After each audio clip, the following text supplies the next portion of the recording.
Well, with a very heavy heart, I've resigned as a member of the Liberal Party. You were saved by two different Prime Ministers at two different pre-selection battles, Malcolm Turnbull and Scott Morrison. The Prime Minister has indicated I'd have his full support.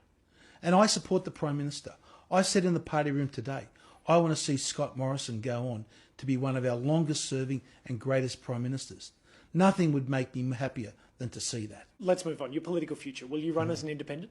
Yeah, the next election, my intention is to run as an independent. I will, one, make sure I support the governments on motions of supply, confidence and procedure.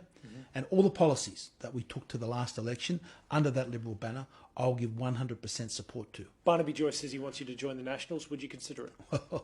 I don't know how I'd go with a Cobra and Dryzerbone down in the streets of Sutherland. One Nation's Malcolm Roberts has spoken to you. Would you join One Nation? No, I wouldn't. Clive Palmer, you've had discussions with him about hydroxychloroquine.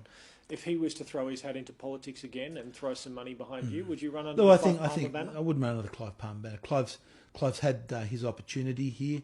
He was a Member of Parliament for one term. He had his Palmer United Party. I have no intention to join the Palmer United Party. You've hinted, though, that you could still run for the Nationals at the next election. Which one is it going to be? Yeah, look, are you a National or you're an independent? I am at heart a Liberal.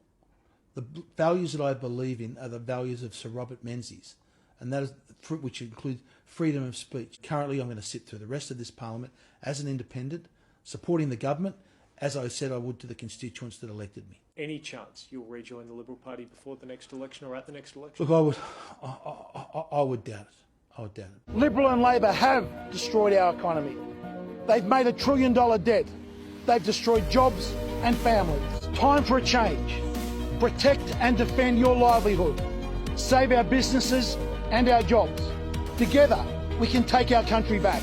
Together, we can achieve a new government. At the moment, I'm going to sit as a Liberal independent, or Liberal independent, if there is such a thing.